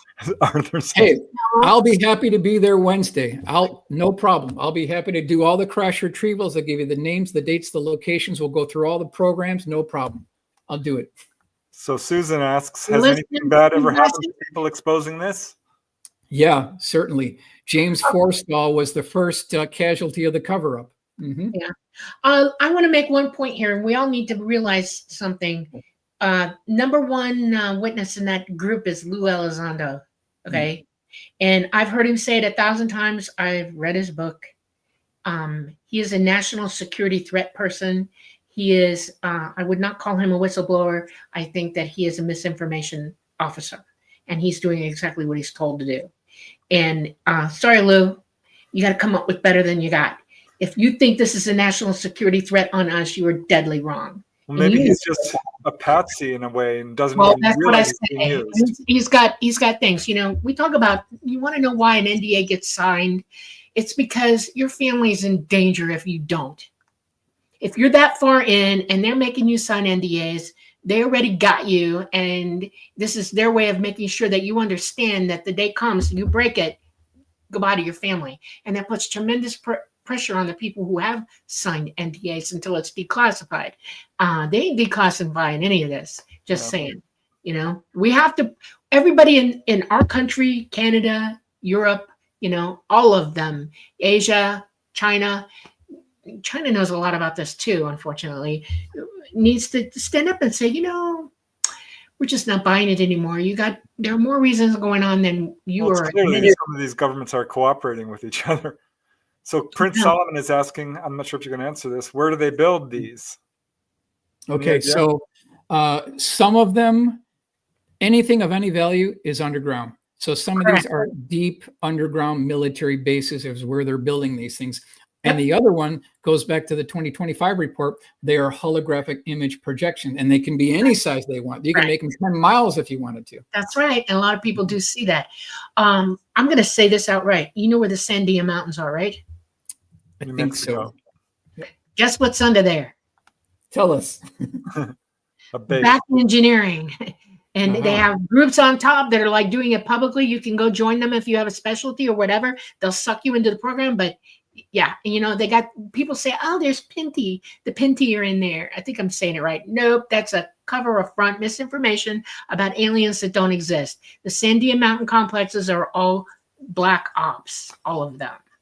Okay, making a point. Yep.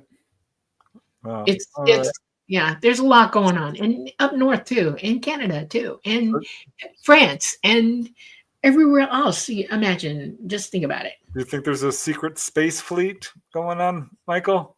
Well, if you factor in the triangles, if you factor in the craft that use quantum physics and don't use Newtonian physics, yes, I do believe there is. Yeah, absolutely. But they're not flying to Mars. There's no 20 and back. Or other planets. Right. Exactly. Okay. Holy smokes. So what can we do? Right, Congressman, right, the President of the United States. We have a new one going in who was before as well. Write him, call the White House, leave a message, say something, go to your local government, take tours of all these bases. You can take tours. They'll let you see them. Well, the first thing we need to do is educate ourselves, and you're helping us with that, Michael. But sure. What we need to do is track down the remaining legacy witnesses to the crash retrieval programs and these deep, unacknowledged special access programs that have no congressional. Those are the people that we need to track down. Those are the people that, see, here's the thing. We don't want any onesies or twosies. Like one person going to congressional hearings, that's not going to do anything. If we have a united coalition of 24 people going, now you've got power. Yeah, even 50. That's what we need. Yep, I agree. 100%. I think it's a dog and pony show that's coming up on the 13th, just saying. I wish that we had some people who were competent enough to walk in there along with them. You know, Greer's had the press club thing going on. You've been to that, correct? I've been to the one last year. Correct. Okay. All right. So we need more than that, you know, and I want Stephen Greer to step up to the plate here. I mean, if he's going to keep talking like this, he needs to step up to the plate. They need to drag him in. They need to drag other people with other information about our solar system and what's going on with that. They need the full gamut of scientific information to come into these meetings and for people to state what they think is really going on and give their evidence. It's not just limited to crashes and retrievals and back engineering. There's a whole reason why this is occurring, and that's not even being talked about. And I've talked about it a little bit, but we need to delve more. That's what we need to do, is make sure that this discussion continues and not let it doesn't stop. Correct. Yeah. Keep get on the on phone. barking up the tree. Keep on shaking the leaves down. Yes. Yeah. Mhm. All right. Everybody listening to everything we say every day, your phone, your computer, everything. They hear you every 5G technology. You can Listens to test you. that. Talk about something and they'll advertise it on your phone and minutes Yeah. later.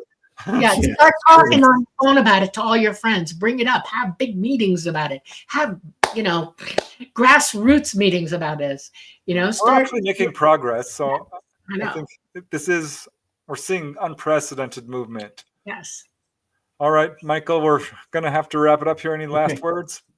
I think we covered it all. Thanks for giving me the opportunity to join all of you. Mhm. Yeah, and you're going to come back again, correct? Sure. Especially after the meeting. So I want to talk about that. All right, Okay. guys. Thank you so much for watching. All you guys who donated so generously in Super Chat. Louise, we love you very much. Namaste.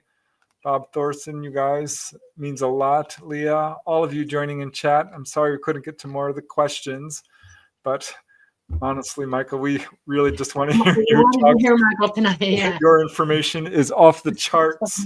Yeah, Excellent. So thank you so much for joining us, I know. Michael, and everyone in chat. All right, Exactly. Dolly, I guess it's time. I don't want to. I'd love to go another hour, but yeah, I close know this. we cannot. Thank you all for coming to see us this Monday night. Please do return next Monday. It's going to be interesting as well. We came to you live tonight from the beautiful city of New Orleans in Louisiana at the United Public Radio Network at 107.7 FM and the UFO Paranormal Radio Network at 105.3 FM. We're on Facebook, we're on Roku, we are on YouTube, and we're on Rumble. We love y'all. We want you to have a wonderful week. Happy Veterans Day to all our veterans. I need you guys to start standing up for this as well. Join our voice. Join in the conversation. Thank you so much again, Michael. And we do please want you to come back. Bye, everybody.